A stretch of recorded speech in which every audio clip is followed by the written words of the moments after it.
guys, you're back. So am I with that. Still freezing cold in England. If this is anything like it was last year, it's going to be the winter that never ended. Winter was like that pissed off girlfriend that you're arguing with and they storm out of the room and then they come stomping back and they're like, and another thing. That was what winter was like last year, and I'm really hoping that this year is not the same. Okay, today we're going to be talking about finding your writer's voice, finding your own voice within your writing. We write for many different reasons. There's no real answer to the question of why we write. For some of us it's a need, something we can't ignore, and the story just won't leave us alone until we get it down on paper. I'm that type of writer. My world is in my head, and if I want any hope of staying in touch with the real world, I have to write to keep them upstairs happy. Writers as a group tend to come in many shapes and sizes, and as with any walk of life, you'll find that some are just dicks for the sake of being dicks. They will be elitist, judgmental, and unsupportive arses. It's going to happen. They will make you feel inferior with their big words and their writer's terms that can make you feel like an idiot for not knowing all that they do. In short, they will think themselves better than you, and they will present themselves as such. But you know what? That's bullshit. Okay, no one is better than anybody else. Everyone deserves to feel proud of their writing. It's just that your writing might not be to everyone's tastes. You can't please everyone. One of the things that you will hear in the writing world when people are talking about their writer's voice, everyone seems to think that as soon as you find your voice, the writing will become effortless and perfect. Not true. Your writing voice isn't something that you can just find, like it's a lost puppy. You don't find your voice, you develop your voice. And that's something that can only happen with time and practice. When we're starting out on our writing journey, it's extremely common to try and emulate, to copy a writer that we particularly enjoy or admire. And while there's nothing wrong with this itself, you'll probably find that you'll be concentrating so much on trying to keep their style and their voice that you won't have a chance to let your own shine through. Honestly, the best way to develop your voice is with practice and experimentation. Okay? Look at the kind of books that you enjoy reading or that you wish to write, and then look online for some writing prompts from that genre. Okay? Pick a prompt that inspires you and start to write. Your voice will be unique to you. It will be your style, and it will include your personality. At first, stop thinking of your story as a piece of writing work. I know that sounds stupid, but it's true. Remember, everything can be edited. Think of what it really is. Think of it as a story, okay? Write it as if you were sitting down with a friend, having a good old gossip session over a cup of coffee, and you're telling them all about the latest drama of filling them in on the backstory of Mrs. Down the Road, for example.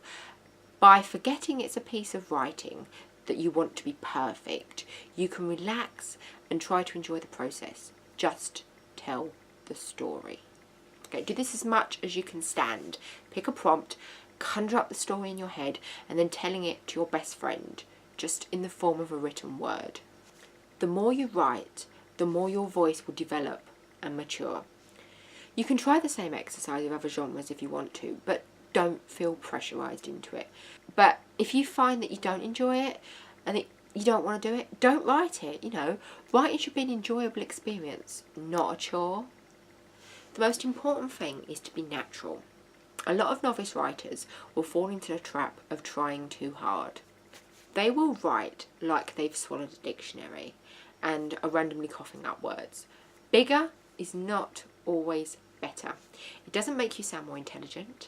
In fact, it can actually have the opposite effect. It's hard to know when to use new words and in what context, and it's actually easy to misunderstand the definition of them. This will make you look ridiculous, and your writing will suffer from it. If you don't use a word in everyday conversations, it's probably not a good idea to use it in your writing, because you probably won't actually feel comfortable using that word. So therefore it's going to come across as stilted in your writing, and it's also going to come across as, like I said, it's going to come across as trying too hard. It's going to make you look like you're trying to be bigger and more impressive than what you are, and that people are going to notice that. That's going to show. Another way in which novice writers can make mistakes is by trying to either overcomplicate their writing or to be over descriptive. I know that a piece of writing with vivid descriptions can be a joy to read.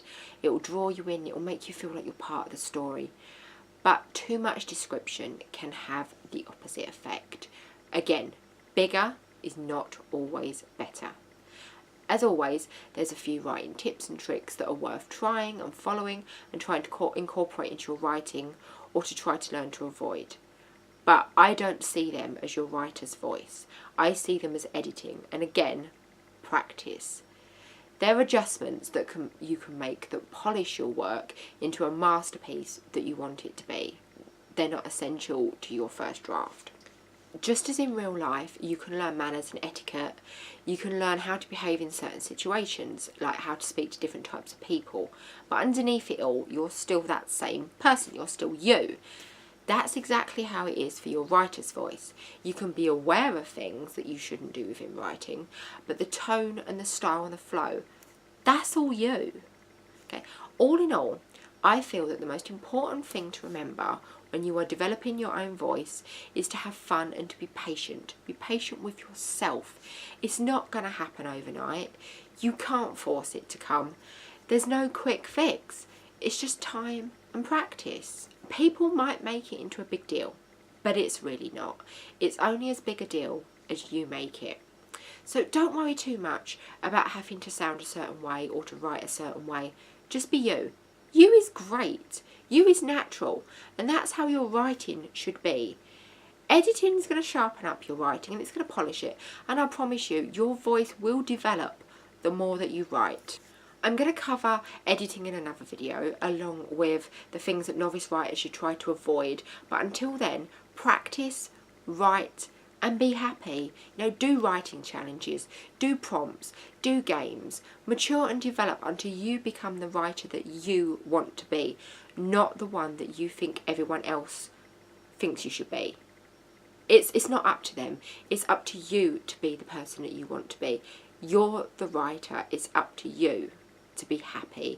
If you're not happy and you're not feeling comfortable in yourself and you're trying so hard to be someone that you're not, that's going to come across in your writing. You're going to come across as fake. You're not, the real you is not going to shine through, and the real you is great. There's nothing wrong with the real you. Be you. Be proud of that. Be proud of your writing. Be proud of you. Be proud of your voice. Embrace your voice. You know how, like, when you're at school and you might find that you don't fit in with all the other people around you, because I found that with a lot of writers. A lot of people that are writers and creatives tend to be the ones that were never hugely popular at school and tended to have a lot of time on their own to develop this world and this creativity that we all have now and that we love. So think of it that way. You tried so hard to fit in. You tried to act like everybody else, but everybody knew that that wasn't you. And sometimes that made situations worse. I know it did for me. So, and it's the same in your writing. If the real you isn't shining through, then you're going to come across as fake. And your readers are not going to warm up to you. And they're not going to warm up to your characters, because it's not going to feel genuine. And a story has got to feel natural and genuine and loved for them to want to read it and get into it. So, as always, I am more than happy to answer questions and to offer advice or to just chat. So hit me up on any of my social media accounts. You know, follow me on Twitter. That's where I'm most active at the moment. And that's where I'll ask questions and I'll talk to people and we'll chit chat about different writing things. And that's where you can really, really learn about writing and to interact with more people that are the same as you. So I'll see you soon. Blessed be and happy writing.